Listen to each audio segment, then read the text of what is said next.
Hey, hello, welcome. Yes, yes. Hello, hi, how you doing? Hi. Today is Monday, July the 13th, 2020. My birthday was on Saturday, and man, oh man, oh, it's just so great.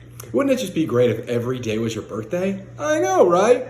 Okay, last week I read stories that I liked because it was my birthday week. This week it's not my birthday anymore. So I'm just going to read some fun stories. This first story is by one of my favorite authors, as you probably know, Robert Munsch. And it's dedicated to my niece, Avery. Avery, this one's for you. And again, it's by Robert Munsch. The art is by Michael Martinchenko. And Avery, this book is for you. It's called The Paper Bag Princess. This is one of Robert Munsch's most famous books.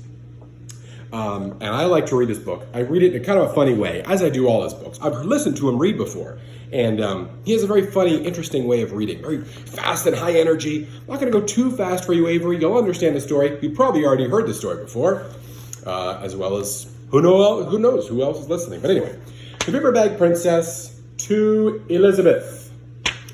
Elizabeth was a beautiful princess. She lived in a castle and had expensive princess clothes. She was going to marry a prince named Ronald. Now let's take a look at Ronald for a second. He's got a tennis racket. All right, he likes to play tennis, as all princes do, I guess. Look at his face, though. She's in love with him, clearly. She's looking at him. She's got nice hearts there, and he's looking away. His eyes.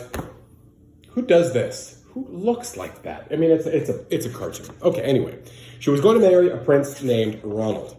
Unfortunately, a dragon smashed her castle, burned all her clothes with his fiery breath, and carried off Prince Ronald. Don't be too scared, Avery. It's going to have a happy ending for little Miss Princess here, but now she doesn't have any clothes on. Yikes.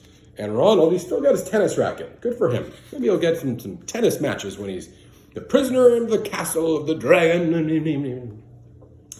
Elizabeth decided to chase the dragon and get Ronald back. She looked everywhere for something to wear, but the only thing she could find that was not burnt was a paper bag. So she put on the paper bag and followed the dragon. He was easy to follow because he left a trail of burnt forests and horses' bones. He's a dragon after all, so he's going to burn stuff and eat it. And so she's going to she sees the trail. She's going to follow the trail, get her Ronald, the prince, back. Recognize this picture? Aha! Yes, that's the front cover. Finally, Elizabeth came to a cave with a large door that had a huge knocker on it. She took hold of the knocker and banged on the door. The dragon stuck his nose out of the door and said, "Well, a princess. I love to eat princesses, but I have already eaten a whole castle today. I'm a very busy dragon. Come back tomorrow." He slammed the door so fast that Elizabeth almost got her nose caught. I guess that was not the reaction she was expecting. She was expecting to have a fight with the dragon and rescue her prince. Elizabeth grabbed the knocker and banged on the door again. The dragon stuck his nose out of the door and said, "Oh, go away. I love to eat princesses, but I have already eaten a whole castle today. I'm a very busy dragon. Come back tomorrow." "Wait!" shouted Elizabeth. "Is it true? Is it true? Is it true? Is it true that you are the smartest and fiercest dragon in the whole world?" "Yes," said the dragon. He's looking at his nails. Yes, I am actually. Actually, I am the most fierce dragon in the whole wide world. Yes, I am. "Is it true? Is it true? Is it true? Is it true?" said Elizabeth, "that you can burn up 10 forests with your fiery breath?"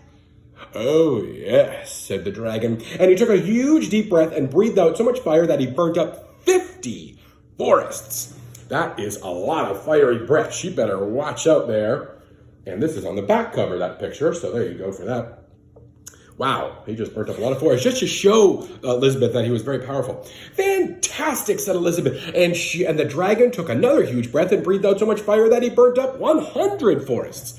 "Magnificent," said Elizabeth. And the dragon took another huge breath But this time, nothing came out. The dragon didn't even have enough fire left to cook a meatball. So he's out of fiery breath. Maybe this is her plan, to get him showing off so that he didn't have any fire left. And he's still a dragon. I mean, he's still huge, but maybe, without his fiery power, maybe he'll be easier to defeat to get the prince back. Elizabeth said, "Dragon, is it true? Is it true that you can fly around the world in just 10 seconds?" "Why, yes," said the dragon, and he jumped up and flew around the whole world in just 10 seconds. He was very tired when he got back, but Elizabeth shouted, "Fantastic! Do it again!" Yeah, I think that's her plan. She's going to tire him out. He's already tired. Remember, he ate the whole castle. So the dragon jumped up and flew around the world in just 20 seconds. When he got back, he was too tired to talk, and he lay down and he went straight to sleep. All right, looks like her plan's working. Let's see what happens. Elizabeth whispered very softly, "Hey, dragon." The dragon didn't move at all. She lifted up the dragon's ear and put her head right inside. She shouted as loudly as she could, "Hey, dragon!" The dragon was so tired, he didn't even move. Don't wake the dragon. Elizabeth walked right over the dragon and opened the door to the cave. There was Prince Ronald. He looked at her and said, "Elizabeth, you are a mess. You smell like ashes and your hair is all tangled and you are wearing a dirty old paper bag. Come back when you are dressed like a real princess." "Ronald, she's trying to rescue you. Say thank you, you silly goose." Ugh, with that tennis racket. Now I don't like his tennis racket anymore. I don't like Ronald at all anymore. And neither does Elizabeth. "Ronald," said Elizabeth, "your clothes are really pretty and your hair is very neat. You look like a real prince, but you are a bum." They didn't get married after all. So she told him right. She said, "You know what? I was in love with you, man. I was ready to marry." Remember that first page? She had all those hearts. She was ready. She loved him because he was a prince and she was a princess. This is going to work out great. But when the time came when she rescued him from a dragon,